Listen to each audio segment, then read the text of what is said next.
sistema achou que o problema estava resolvido. Só que eis que surge uma nova pedra no sapato, que é a possibilidade do Flávio Bolsonaro como candidato e não do Eduardo.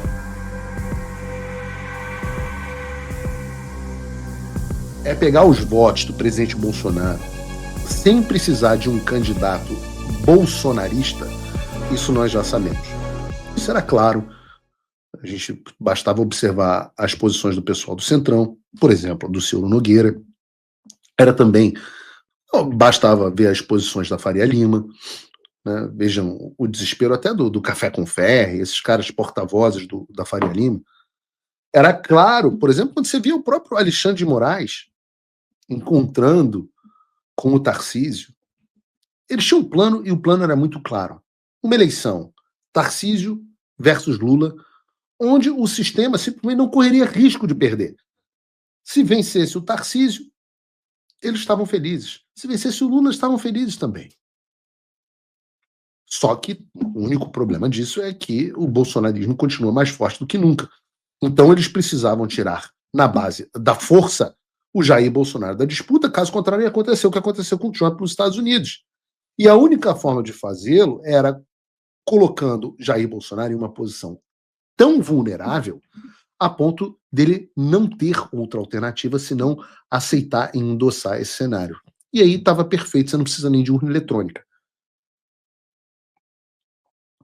Efetivamente, então, como a gente já viu, e a gente vem, é por isso que a gente vem dizendo que hoje Jair Bolsonaro é um refém. Por isso o julgamento às pressas, as medidas cautelares em um processo em que ele nem é indiciado, a dificultação do presidente Bolsonaro de falar, gravar vídeos, dar entrevistas, fazer encontros com lideranças políticas e por aí vai. E o plano do sistema estava indo perfeitamente, estava tudo encaminhado. Só que no meio dessa bagunça apareceu uma pedra no meio do caminho. E essa pedra chama-se Eduardo Nantes Bolsonaro. Quando o Eduardo Bolsonaro partiu para os Estados Unidos a contragosto dos seus aliados, inclusive do seu pai, e se livrou das garras do sistema, ele colocou o sistema numa posição complicada, porque ele passou a dizer que se o pai não fosse candidato, ele iria disputar as eleições presidenciais como candidato bolsonarista. E isso ferrou com o sistema. E por que ferrou com o sistema? Ora, vejam, por exemplo, a nova pesquisa da Quest. Em um cenário com Lula, Tarcísio e Eduardo Bolsonaro na urna, e lembrem-se, essa é a Quest, que sempre prejudica os bolsonaristas, é o Instituto da Globo News. Mas no cenário Lula, Tarcísio e Eduardo Bolsonaro nas urnas, e Eduardo pode ser candidato por qualquer um dos 30 partidos que o Brasil tem, Eduardo e Tarcísio estão empatados. Ou seja, se Eduardo sai candidato com Tarcísio, o Eduardo teria, imagine com a pressão das redes sociais, o tamanho do movimento que isso seria. Eduardo teria enorme chance de ir para o segundo turno. E se o Eduardo for para o segundo turno, o Tarcísio perderia o governo de São Paulo. Lembre-se, ele precisa se desincompatibilizar para concorrer à presidência. Não precisa se desincompatibilizar para concorrer ao governo, mas sim para concorrer à presidência. E há quem diga, meu Deus, não, se Eduardo e Tarcísio forem candidatos, o risco é o Lula ganhar no primeiro turno. Ora, que bobagem. Uma coisa que se sabe em política eleitoral é quanto mais candidatos, maior a chance de que haja um segundo turno. Quanto mais opções você der para o eleitor, e hoje você tem quase 20% de brancos nulos, não sabem, não vão votar em ninguém, quanto mais opções você der ao eleitor, menor a chance do Lula levar no primeiro turno. Eu não canso de dizer que eu não acho que o próprio governador Tarcísio seja entusiasta desse plano. Eu, Paulo, chamem de inocente, eu acho que o Tarcísio é leal ao Bolsonaro e não acho que ele seja o artífice desse plano. Eu acho que ele está sendo tratado como um peão, utilizado como um peão no plano do Centrão. E o que o sistema quer é isso mesmo, é um peão. Agora, o que eu tenho, a certeza que eu tenho, é que o governador talvez aceitasse participar deste plano por aclamação. Mas entrar nessa bola dividida, eu duvido, porque ele só tem a perder. Ele jogaria fora uma reeleição certa em São Paulo por uma eleição muito difícil, incerta para presidente, que pode acabar queimando com ele, inclusive queimando ele na sua base eleitoral. Neste sentido, esse plano é maravilhoso para o PT, que tem a possibilidade de destruir o Tarcísio como liderança em São Paulo, gerar uma briga gigantesca dentro da direita, e ainda assim levar a presidência, porque lembrem-se, eles controlam o sistema eleitoral. Então vejam, pede o governo de São Paulo, entrega para o Centrão, que é o segundo maior orçamento da América do Sul, só perdendo para a própria União, destroem uma liderança que é uma liderança forte no Brasil, e ainda podem continuar com a presidência, porque, volto a dizer, eles controlam o sistema eleitoral. Então, Eduardo joga uma, como a gente diz, né, uma chave de rosca nessa engrenagem. E entendendo isso é que o sistema parte para a destruição do Eduardo, porque ele é o obstáculo. Daí vem o suposto processo fajuto contra Eduardo Bolsonaro e contra mim.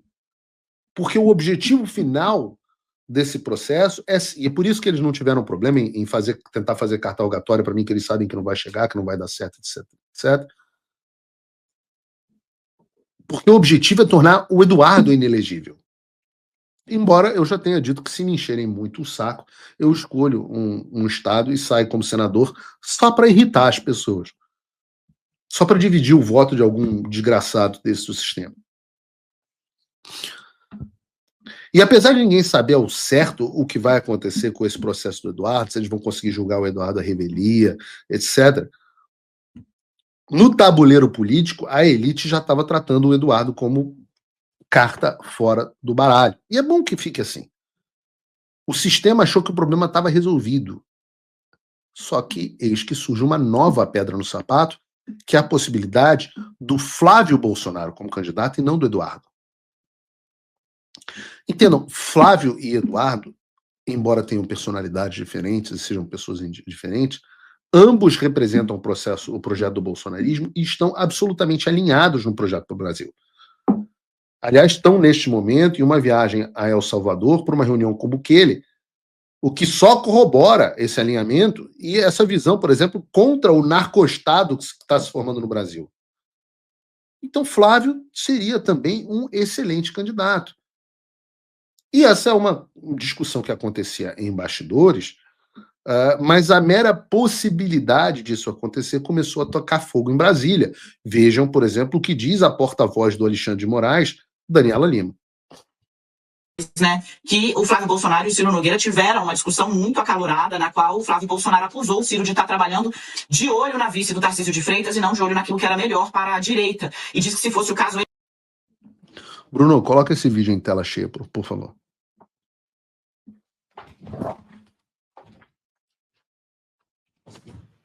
Ele próprio seria, assim, o nome da família a representar o bolsonarismo. Por que isso é um problema grande para a direita e para o centrão em especial, né?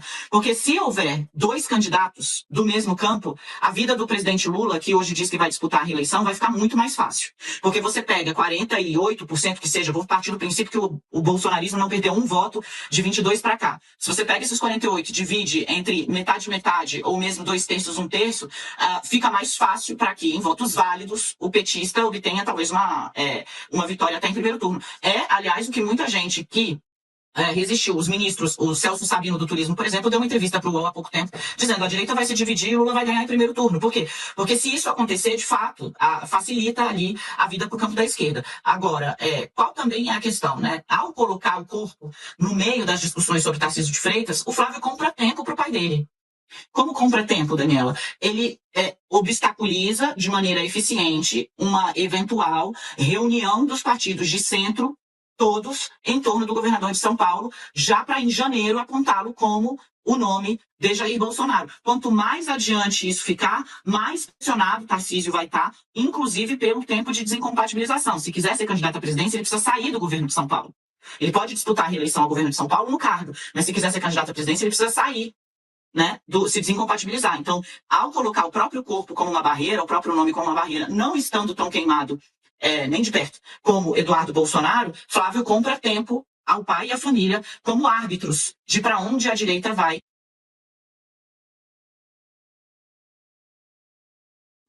Isso que ela falou, a primeira parte, assim, eu fico constrangido de ver um comentarista político falar um troço desse na televisão.